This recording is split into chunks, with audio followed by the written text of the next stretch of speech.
Então vamos lá, meu povo, dando continuidade à nossa análise sobre a teoria da infração penal, sobre a teoria do delito. Já falamos da tipicidade, agora iniciamos ou finalizamos as demais categorias, ilicitude e culpabilidade. Falaremos agora sobre a ilicitude. O que é ilicitude? Você pode encontrar essa categoria com uma outra expressão, antijuridicidade. Dá na mesma, ilicitude ou antijuridicidade ou antinormatividade diz respeito à mesma coisa. Tá? Aqui eu tenho a contradição ou contrariedade entre o fato e a norma, de maneira que isso causa uma lesão a um bem jurídico ou uma exposição de lesão a um bem jurídico de terceiro. Tá? Essa é uma noção geral da ilicitude. A partir dessa noção geral, nós extraímos dois aspectos, ou duas dimensões da ilicitude. A dimensão puramente formal e a dimensão material. O que é a dimensão puramente formal da ilicitude? É essa relação de antagonismo, essa relação de contrariedade entre a conduta do sujeito e a ordem jurídica. Então, a conduta do sujeito ela está em contrariedade com a própria ordem normativa. E o aspecto material é essa ideia de lesividade, ou a ideia de ofensividade, que eu tenho toda vez que dessa contradição é possível um risco de lesão ou uma efetiva lesão a um bem jurídico tutelado. Essas seriam as noções gerais sobre a ilicitude. Tá? O Código Penal, e na verdade a própria doutrina, trabalha muito mais com as causas excludentes da ilicitude do que com a própria ilicitude. O que eu vou falar agora? Sobre aquelas hipóteses que elas afastam essa ilicitude, que afastam a antinormatividade, que afastam a antijuridicidade da conduta. Olha aqui, ó. O crime é fato típico mais ilícito. E, para alguns autores, culpável. Sendo que, para outros, a culpabilidade é pressuposto para impor pena. Enfim, o que a gente está discutindo aqui é a ilicitude. E, na verdade, agora eu vou discutir aquelas hipóteses em que eu tenho uma causa que afasta a ilicitude. Então, que torna a minha conduta lícita. Ela é típica, porém ela é lícita. E se ela é lícita, não existe crime. Tranquilo? Então vamos lá. As causas excludentes da ilicitude, elas se dividem em 3 modalidades. A primeira dela, as hipóteses legais previstas na parte geral do Código. Mais especificamente no artigo 23 do Código Penal. E dele diz que excluem a ilicitude 4 hipóteses. A legítima defesa, o estado de necessidade, o estrito cumprimento do dever legal e o exercício regular de direito. São causas excludentes da ilicitude, previstas na parte geral do Código Penal. Mas essas são as únicas? São só essas as hipóteses de exclusão da ilicitude? Não, cara pálida. Eu tenho outras hipóteses de exclusão da ilicitude. Tem hipótese de exclusão da ilicitude na parte especial do Código.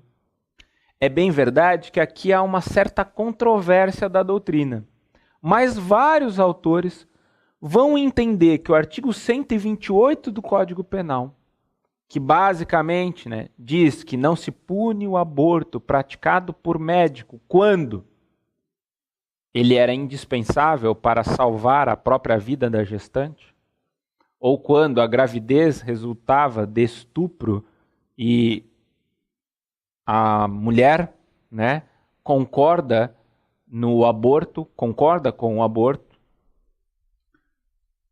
Nessas hipóteses, muito embora o código fale em não se pune, vários autores vão entender isso como uma causa de exclusão da ilicitude. Tá? E por fim, existem causas supralegais de exclusão da ilicitude. O quê? É isso mesmo. Causas causas além da lei. Como assim? São hipóteses que não estão expressamente previstas em lei, mas elas também servem para excluir a ilicitude. Vou te dar um exemplo. O consentimento do ofendido. O consentimento, a aceitação da vítima. Também aqui há uma controvérsia na doutrina, mas vários autores entendem que o consentimento do ofendido seria uma causa supralegal de exclusão da ilicitude. Guarda isso, que às vezes isso cai em concurso, principalmente aqueles mais elaborados, tá? Professor, mas em todas as hipóteses, se a concordância da vítima exclui a ilicitude? Não. Diz a doutrina que isso se aplica quando eu tenho um bem jurídico disponível, um bem jurídico que a vítima pode dispor. E o sujeito passivo, a vítima, é capaz, maior de 18 anos e mentalmente sã. Dá um exemplo em que se aplicaria o consentimento do ofendido. No crime de dano. No crime de dano, se a vítima consente com a destruição, a deterioração da coisa, sendo o patrimônio um bem jurídico disponível e sendo a vítima maior de 18 anos e mentalmente sã, haveria a exclusão da ilicitude pelo consentimento do ofendido. Tranquilo? O que a gente vai fazer agora? Vamos às causas legais de exclusão da ilicitude previstas lá na parte geral do Código. Mas antes disso, rapidinho, falar sobre o excesso. Veja, eu te disse que tem hipóteses que elas vão excluir a ilicitude, portanto, tornar aquela ação lícita. O problema, pensa na legítima defesa, pensa no estado de necessidade, que a gente vai analisar daqui para frente. O problema é que a conduta pode ser inicialmente válida, inicialmente legítima, lícita, mas o sujeito acaba se excedendo naquela excludente. E daí, nessa hipótese, eu tenho um excesso que ele é punível. O excesso nessa excludente de licitude, ele pode ser punido a título de dolo, quando o sujeito tem consciência de que pratica aquele excesso, ou então a título de culpa, quando há um erro desculpável. Perdão, quando há um erro inexcusável, então não desculpável. Essas seriam as duas hipóteses de excesso em relação às excludentes de ilicitude. Excesso doloso e excesso culposo, ambos punidos. Mas também tem um excesso não punido. Quando que isso pode ocorrer? Quando não há dolo ou culpa. Quando o sujeito ele se excede, mas por um erro plenamente justificável, por um erro excusável, um erro desculpável. Daí, o excesso nessa situação não ficaria submetido à punição. Tranquilo? Adiante. Primeira causa de exclusão da ilicitude. A primeira causa de exclusão da ilicitude prevista no Código Penal, artigo 24, é o chamado estado de necessidade. O que é o estado de necessidade? O Código definiu, o Código conceituou o estado de necessidade. Acompanha comigo a leitura. Ó. Considera-se em estado de necessidade quem pratica o fato típico, para salvar de perigo atual que não provocou por sua vontade, nem podia de outro modo evitar, a direito próprio ou alheio, cujo sacrifício naquelas circunstâncias concretas não era razoável exigir-se. Ah, professor, ficou muito complicado. Bom, então vamos dar um exemplo e depois vamos aos requisitos ou aos elementos do estado de necessidade para você fixar esse conceito. Imagine que, sabe o Titanic? Aquela cena clássica do Titanic, do naufrágio do navio. Bom, imagine que isso aconteça contigo. Tu tá lá num navio, né? Tá curtindo as suas férias em alto mar, num navio, quando ele começa a naufragar. E o que sobra do navio? Uma tábua. Só que está você e a sua mulher. Só que a tábua não permite que você e a sua mulher sobrevivam naquelas condições. Ela permite que apenas uma pessoa sobreviva. Então o que você faz? Dá uma cotovelada na mulher, afoga ela um pouquinho, gera a morte dela. Homicídio, é isso que você praticou? Homicídio doloso? Calma, porque para que exista crime, o fato tem que ser típico e ilícito. Nesse meu exemplo, há o estado de necessidade, que afasta a ilicitude. Logo, você não responde por essa conduta criminosa. Bah, professor, então o que eu quero mais é passear de navio e esperar ele naufragar, né? Bom, pode ser. Você admite aqui nessa hipótese o estado de necessidade, tá? Quais são os requisitos do estado de necessidade? Primeiro requisito, a existência de um perigo atual, um perigo que está se realizando, mas é um perigo que você não provocou de maneira voluntária, que você não deu causa voluntária a ele. Pensa no navio naufragando. É um perigo que ameaça um direito próprio, um direito seu, ou então um direito de terceiro. E mais, é inevitável que você adote aquela conduta lesiva. Não há outra saída. Você só pode salvar a si ou a terceiro se utilizando daquela agressão.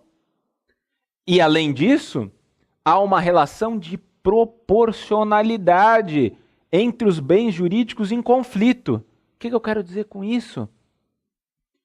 Os bens jurídicos que estão em conflito, eles têm que ser de igual, ou então o bem jurídico sacrificado tem que ser de menor hierarquia do que aquele bem jurídico a ser preservado. No meu exemplo da tábua de salvação, eu tenho o bem jurídico vida, a minha vida e a vida da minha esposa. São bens jurídicos em pé de igualdade.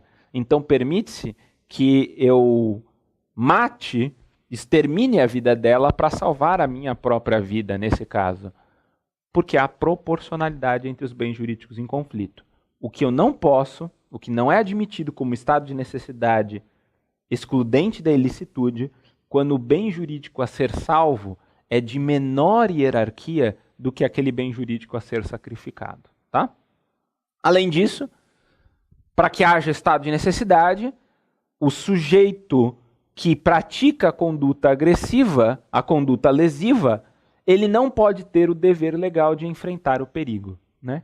E, por fim, o sujeito tem que agir de modo consciente, tem que saber que atua amparado por essa excludente. Tá? Beleza? Vamos para a próxima. Legítima defesa. Legítima defesa prevista no artigo 25 do Código Penal. Diz o Código: entende-se em legítima defesa quem usando moderadamente dos meios necessários, repele injusta agressão atual ou iminente a direito seu ou de outrem. Como? Vou te dar um exemplo. Exemplo bem forçado para caracterizar a legítima defesa. Estou conduzindo o meu automóvel lá em via pública, paro no semáforo. Daí um sujeito vem praticar um roubo, saca de uma arma e diz assim, olha, passa tudo que você tem ou senão eu te mato. Daí ele vê que eu me mexo, a hora que ele vai efetuar o primeiro disparo, antes dele eu saco a minha arma e efetuo um disparo contra ele. Né? Ah, professor, que situação forçada. Mas só para deixar clara a legítima defesa. Né? Aqui eu tenho um fato típico. Posso ter uma lesão corporal ou a própria morte dele. Mas isso não é ilícito, não configura crime. Por quê? Porque há a hipótese de legítima defesa. Fica caracterizada a legítima defesa. Quais são os requisitos dessa legítima defesa? Conduta agressiva. Uma conduta agressiva atual ou iminente. Veja a diferença em relação ao estado de necessidade. O estado de necessidade é sempre atual. Aqui é possível uma legítima defesa a uma agressão iminente, uma agressão que está prestes a ocorrer. Terceiro, a agressão é injusta, indevida. Além disso, a agressão é contra mim ou contra terceiro. Legítima defesa própria ou legítima defesa de terceiro. Ademais, eu uso dos meios de defesa necessários. Uso dos meios de defesa proporcional. E por último, eu tenho consciência de que eu atuo de maneira regular. Tá? Essa é a legítima defesa, que exclui a ilicitude.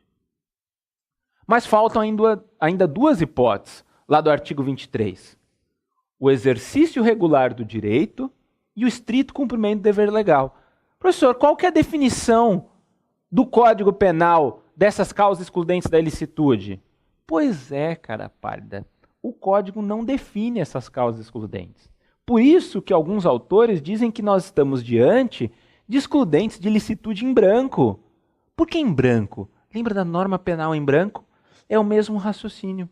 Não há uma definição legal expressa. Ah, então elas não se aplicam? Não, se aplicam. Mas a definição é doutrinária, é jurisprudencial e não legal. Vamos para a primeira? O exercício regular de direito. O que é o exercício regular de direito? Ou o que se entende por exercício regular de direito? Bom, a lógica aqui é a de que todo aquele que age conforme e nos estritos limites de um direito assegurado em lei, não pratica, por óbvio, um fato ilícito. Bom, se eu tenho um direito assegurado em lei e eu estou atuando nos limites do meu direito, como que a minha conduta pode ser tida por ilícita? Dá um exemplo, professor.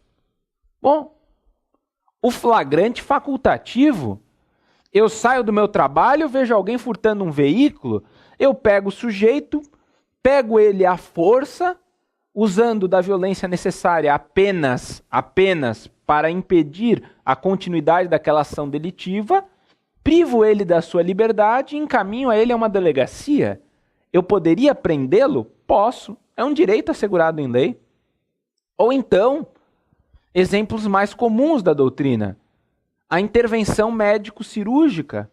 Ou então a violência desportiva. A violência praticada no esporte, mas nos limites do regulamento. Nessas situações, eu tenho um exercício regular de direito. É bem verdade, tá? Que para a teoria da imputação objetiva, essas situações aqui, elas, na verdade, elas excluiriam a tipicidade.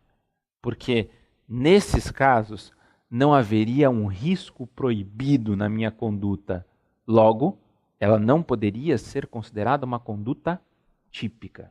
Estrito cumprimento de dever legal. Outra causa de exclusão da ilicitude. O que é o estrito cumprimento de dever legal? Todo aquele que age nos limites de uma obrigação imposta por lei, obviamente, não pratica um fato ilícito. Dá um exemplo, professor. Vamos imaginar o policial que, ao visualizar alguém em flagrante delito, realiza a sua prisão, privando-o temporariamente da sua liberdade. Ele não vai ser punido por isso? Porque ele tem o dever de prender em flagrante quem se encontra naquela situação. Ou então, do oficial de justiça, que vai cumprir uma ordem de despejo. É uma violência que ele pratica? Sim, mas é uma violência respaldada na lei, um dever de ofício dele, né? Volto a repetir que essas situações, para a teoria da imputação objetiva, elas não seriam excludentes da ilicitude, mas sim excludentes da própria tipicidade, por ausência de risco proibido nessas condutas. E, por fim, como é que fica a situação dos ofendículos? O quê? Isso mesmo, ofendículos. O que são os ofendículos? São mecanismos antecipados de defesa. Mecanismos antecipados de tutela ou proteção de um bem jurídico. Exemplo: a colocação de cerca elétrica no muro da sua residência. Sabe aquela colocação de caco de vidro, né, que o pessoal colocava ali nos muros? Isso daí pode, não pode? Como que o direito penal interpreta isso? Os ofendículos, desde que obedecidos, obviamente, os parâmetros legais, né, eles figuram no momento da sua instalação como exercício regular de um direito. E quando eles têm uma aplicação concreta, imediata, efetiva, exemplo, alguém tenta invadir o muro da sua casa para furtar a sua residência e acaba sendo lesionado por aquele caco de vidro, isso impede a ação dele? Bom, essa lesão praticada contra ele, ela é criminosa? Eu respondo por essa lesão? Não, não respondo. Por quê? Porque aqui uma legítima defesa pré-ordenada, né? O que exclui a ilicitude da minha conduta e torna ela uma conduta permitida. Tranquilo? Sucesso sempre. Um abraço.